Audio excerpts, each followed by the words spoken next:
శ్రీమాత్రే నమ. జయ గురు దత్తాత్రేయ నమ. ఈ వీడియోలో మనం కుంభరాశి వారికి 2026వ సంవత్సర ఫలితాలు తెలుసుకుందాం. అంటే ఇది ముందుగా మీరు ప్లాన్ చేసుకుంటే ప్రధానమైనటువంటి మార్పులు ఏమైనా ఉంటే దాని ప్రకారం మీరు నడుచుకోవచ్చు. దానికోసం ఈ వీడియో చెప్పడం జరుగుతుంది. కుంభరాశి వారిది ఒక ప్రత్యేకమైనటువంటి మార్గం అన్నమాట. అందరూ ఒక మార్గంలో వెళ్తూ ఉంటే వీళ్ళు ఒక ప్రత్యేకమైనటువంటి మార్గంలో నడుస్తూ ఉంటారు. ఎంతసేపు కూడా ఏదో ఒక బాధ్యత రెస్పాన్సిబిలిటీ పెట్టుకోవడం, దాని కొరకే జీవితం అంతా పోరాడడం జరుగుతూ ఉంటుంది. చాలా వరకు అంటే బాల్యం అంటే ఇంచుమించుగా ఎడ్యుకేషన్ టైంలోనే కొంతవరకు కుటుంబ బాధ్యత స్వీకరిస్తూ ఉంటారు. మరి వీళ్ళకి ఇంకా ఆదాయం లేకుండానే ఈ అప్పులు చేసి తల్లిదండ్రులు కొన్ని ఇబ్బందులు కానీ కుటుంబ అవసరాలకు కానీ ఈ విధంగా వీళ్ళు కొంతమంది పార్ట్ టైం అది కష్టపడి కుటుంబాన్ని ఆదుకుంటూ ఉంటారు. మరి కొంతమంది ఈ విధంగా ఏదో లోన్ పెట్టి కూడా ఇస్తూ ఉంటారు. అందుకే వీళ్ళు ఇంకా ఉద్యోగంలోనే ప్రవేశించకుండానే వీళ్ళు కొంత అప్పులో డెఫిసిట్లో పడిపోయే అవకాశాలు ఉంటుంటాయి. చాలామంది ఏంటంటే ఎవరైతే ఈ కుంభరాశిలో విద్యార్థులు ఎవరైతే జీవితంలో నిలదొక్కుకోవాలి అనుకుంటున్నారో పిల్లలు ఉంటారు కదా, వాళ్ళు కంపల్సరీగా మీ వరకు మీ బాధ్యతగా మీ చదువు మీ యొక్క వ్యవహారం చూసుకుంటేనే నెంబర్ 1గా ఉంటుంది. అయితే కుంభరాశిలో ఎవరైతే ఉంటారో పిల్లలు, వారి యొక్క తల్లిదండ్రులు కూడా చాలా వరకు జాగ్రత్త పడవలసి ఉంటుంది. అంటే ఈ పిల్లలకి మీ కష్టాలు మీ బాధలు మీ చికాకులు చెప్తూ ఉంటే వీళ్ళ పాపం ఇబ్బంది పడి చదువు డిస్టర్బ్ అయ్యి వీళ్ళేదో ధనం సంపాదించి మీకు సహకరించడం జరుగుతూ ఉంటుంది. అందువల్ల ఎట్టి పరిస్థితుల్లో కూడా కుంభరాశి సంబంధించిన పిల్లల మీద అంటే 25, 26 అంటే ఉద్యోగం రాకముందు అనుకుందాం, వాళ్ళ మీద ఎట్టి పరిస్థితుల్లో కూడా మీరు భారం మోపవద్దు. వాళ్ళు ఏదో కారణంగా మీకు డబ్బు తెచ్చిచ్చినా మీరు దాన్ని ఏ విధంగా తెచ్చాడు ఏంటి కదా అనుకొని ఒక విధంగా చూడాలి తప్ప ఇది వాళ్ళ మీద బడ్డెన్ వేస్తే మాత్రం జీవితంలో వాళ్ళు నిలదొక్కోలేరు సరికదా, జీవితం అంతా కూడా అన్సక్సెస్ఫుల్గా వెళ్ళడం జరుగుతుంటుంది. ప్రధానంగా ఈ కుంభరాశి వారు సక్సెస్ పోవడానికి కూడా కారణం ఇది. చాలా సందర్భాల్లో సొంతంగా ప్రేమను కూడా త్యాగం చేస్తూ ఉంటారు.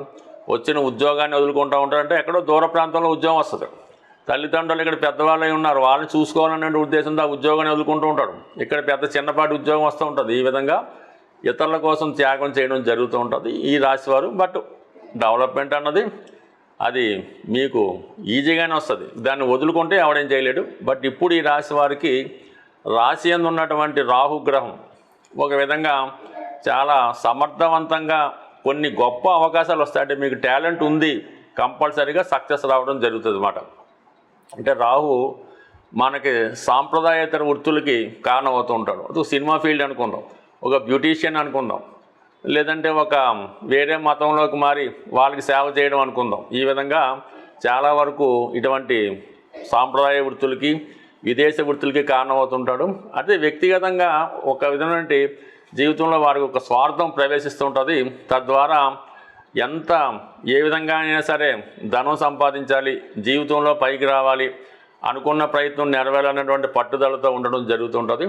అదే పట్టుదలతో నిజాయితీలో మార్గంలో వెళ్ళినప్పుడు ఖచ్చితంగా జాతకుడు చాలా వరకు సక్సెస్ పొందుతూ ఉంటాడు.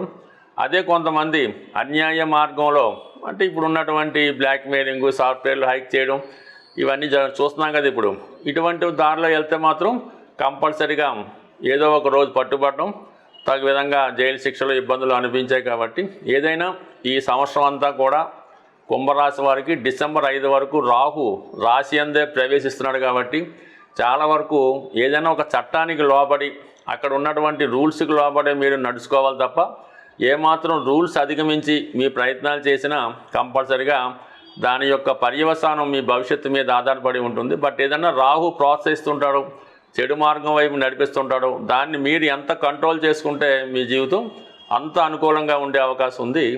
ఇక మనకి శని భగవానుడు, ఇంకా శని కుటుంబ స్థానంలో ఉండడం వలన కుటుంబపరమైన ఇబ్బందులు ఉంటాయి, ఆర్థిక సమస్యలు వెంటబడుతూ ఉంటాయి, ఎక్కువ సంపాదన అంటే సంపాదన తక్కువ ఉంటుంది, ఎక్కువ మంది ఆధారపడుతూ ఉంటారు. వీటి వల్ల కూడా జాతకుడు కొంతవరకు స్ట్రగుల్ పడడం జరుగుతుంటుంది.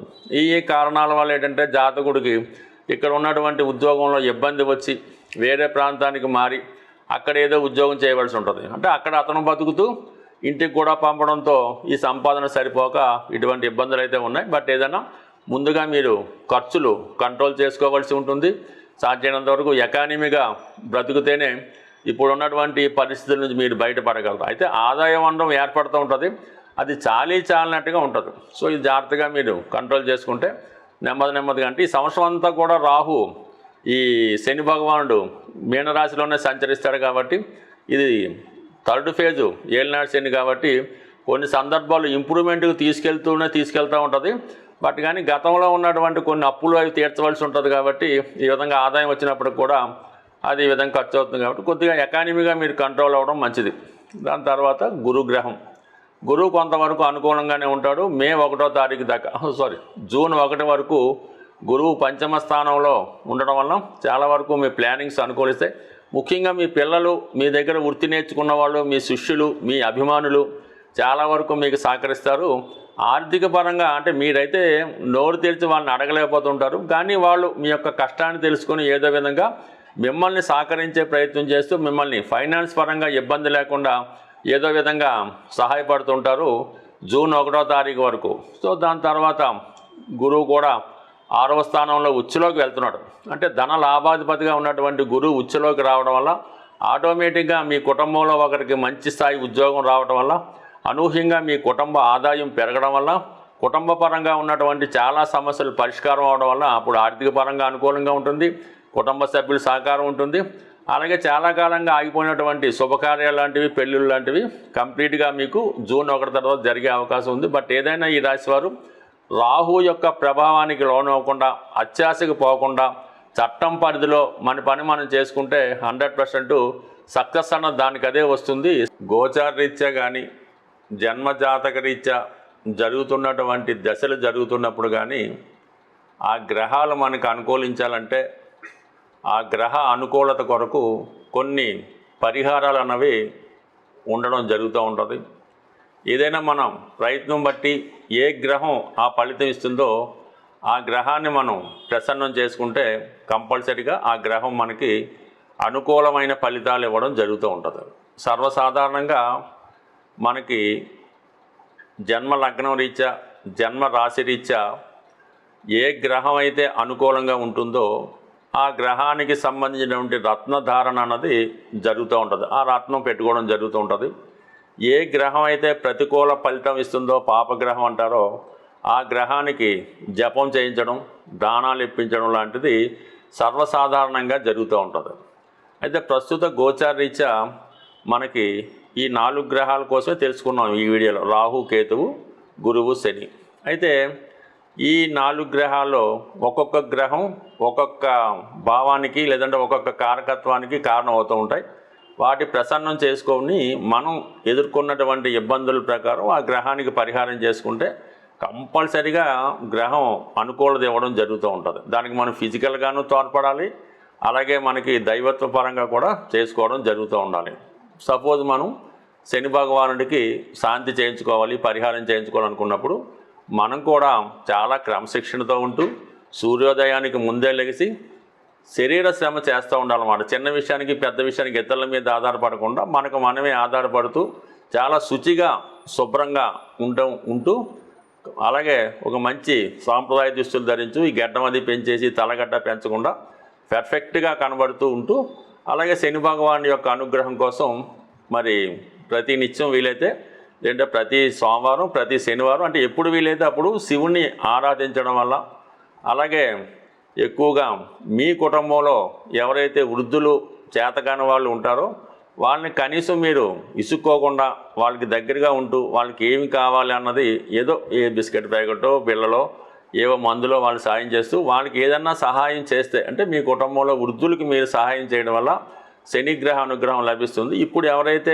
శని వల్ల ఉద్యోగపరమైన ఇబ్బందులు ఎదుర్కొంటున్నారో, వ్యసనాల బారిలో ఉన్నారో, అప్పుల్లో ఉన్నారో వాళ్ళు ఈ విధంగా నేను చెప్పిన రెమెడీ చేసుకుంటే ఇమీడియట్గా దాని నుంచి బయటపడడం జరుగుతూ ఉంటుంది. ఇంకా బెటర్ ఫలితాల కోసం ఈ చలికాలంలో ఉన్నప్పుడు బాగా వృద్ధులకి, రోగిష్ట వారికి ఏదైనా దుప్పట్లు, సాల్వాలు పంచిపెట్టడం, చెప్పులు, గొడుగు ఇవ్వడం జరుగుతుంటుంది. ఎప్పుడు కూడా దానం ఎవరైతే బాగా కొనుక్కోలేని స్థితిలో ఉంటారో వాళ్ళకి, పేదవాళ్ళకి, రోగంతో ఉన్నవారికి, వృద్ధులకే ఇవ్వాలి తప్ప బాగా డబ్బులున్న పండితుడిగో ఇంకోటిగో మనం ఎంత దానం చేసినా ఎన్ని వేలు ఇచ్చినా రూపాయి ఉపయోగం అయితే ఉండదు. కాబట్టి మీరు ఈ విధంగా ఎవరైతే బలహీనులుగా ఉంటారో వాళ్ళకి కనీసం భోజనం పెట్టినా శనిగ్రహ అనుగ్రహం లభిస్తూ ఉంటుంది. అలాగే రాహు ఎప్పుడు మనల్ని వ్యసనాలను బాడి తీసుకెళ్తూ ఉంటాడు. అక్రమంగా ధనం సంపాదించాలనుకుంటాడు. అనేక అక్రమ సంబంధాలు వ్యసనాల మీద ఆసక్తి చూపుతుంటాడు. అటువంటి విషయాల్లో బాధపడుతున్న వారు రాహుగ్రహ అనుగ్రహం కోసం కంప్లీట్గా మీరు అమ్మవారి అనుగ్రహం పొందవలసిందే. దుర్గాదేవి ఆరాధన ప్రతి శనివారం ప్రతి శుక్రవారం అమ్మవారిని ఆరాధించడం, దుర్గా అష్టోత్తరం లలితా సహస్రనామం పారాయణ చేయడం, అలాగే స్త్రీల వంక అంటే మీరు ఎంత చిన్న వయసైనా పెద్ద వయసైనా ఎవరైనా స్త్రీలను దీన్ని పాపదృష్టిలో చూడకుండా వాళ్ళని గౌరవప్రదంగా చూడటం వల్ల రాహు అనుకూలిస్తాడు. మరీ ఇబ్బందుల్లో ఉన్నప్పుడు మినప గారెలు అంటే మినుములతో వడలు గారెలు కొన్ని ప్రాంతాల్లో అంటారు, మినప గారెలు లాంటివి తయారు చేసి ఎవరైతే దీర్ఘకాలిక రోగంతో క్యాన్సర్ కానీ అంటే గతంలో లెపర్స్ అని ఎయిడ్స్ అని ఉండేవి అటువంటి వారికి ఈ మినప గారెలు పంచిపెట్టడం వల్ల రాహుగ్రహం పరిహారం లభిస్తూ ఉంటుంది. అలాగే కేతు నిరాశ నిస్సు కారణమవుతుంటాడు. కేతు వల్ల ఇబ్బంది పడుతున్న వాళ్ళకి దేవాలయంలో ఉన్నటువంటి సాధువులకి ఎండు ఖర్జూరం అలాగే వారికి కావాల్సినటువంటి ధనం అంటే 11 రూపాయలు కొంత ఎండు ఖర్జూరం ఆ సాధువులకి పంచిపెట్టడం వల్ల కానీ లేదంటే సాధువులకి ఒకరోజు భోజనం పెట్టి వాళ్ళకి వస్త్రదానం చేయడం వల్ల కేతువు మీకు సహకరిస్తుంది. అంటే కేతు కేవలం సన్యాసులకు మాత్రమే మీరు ఇటువంటి భిక్ష చేయవలసి ఉంటుంది. అలాగే పెళ్లి చేసుకొని సంసారం చేస్తున్న వైభోగులు అనిపిస్తున్న వాళ్ళకి మాత్రం చేస్తే ఉపయోగం అయితే ఉండదు. ఈ విధంగా కొంతమంది నిర్భాగ్యులుగా పిచ్చివాళ్ళగా తిరుగుతూ ఉంటారు. ఏమీ లేకుండా దేశాన్ని ఏమీ పట్టించుకోకుండా కనీసం ఒంటి మీద బట్ట లేకుండా ఉంటారు. అటువంటి వారిని ఒక నారాయణ సేవ అది చేసి వాళ్ళకి మంచి బట్టలు ఇచ్చి అనుగ్రహిస్తే మాత్రం కేతు మీకు కంపల్సరిగా కేతు ఇచ్చాడంటే మాత్రం చాలా శాశ్వతమైన కీర్తి ఇవ్వడం జరుగుతూ ఉంటుంది. ఇక గురువు అన్నది ఏంటంటే మీ యొక్క గురువుని ఆశ్రయించడం వల్ల కానీ మీకు ఎవరైతే విద్య నేర్పారో మీ తండ్రి గారు మీ తల్లి గారు వారిని సేవించడం వల్ల లేదంటే బాబా గారు సత్యసాయి బాబా రాఘవేంద్ర స్వామి మీ ఇష్ట దైవం ఎవరైనా ఉంటే వాడిని గురు రూపంలో కోల్చుకోవడం వల్ల బాగుంటుంది. మళ్ళీ గోవుకి సేవ చేయడం వల్ల కూడా గురువు అనుగ్రహిస్తూ ఉంటాడు. ఈ కారణాల వల్ల ఏంటంటే చిన్న రెమెడీలతో మనం చేసుకునే రెమెడీలే పనిచేస్తాయి తప్ప ఏదో గుళ్ళో డబ్బులు కట్టేసామండి లేదంటే ఇంకోటికి ఏదో చేసామని అలా కాకుండా ఫిజికల్గా దగ్గరుండి సంతృప్తికరంగా మీరు పరిహారం చేసుకుంటే అది మీకు 100కి 100 పాలు సహకరించే అవకాశం ఉంది. స్వస్తి.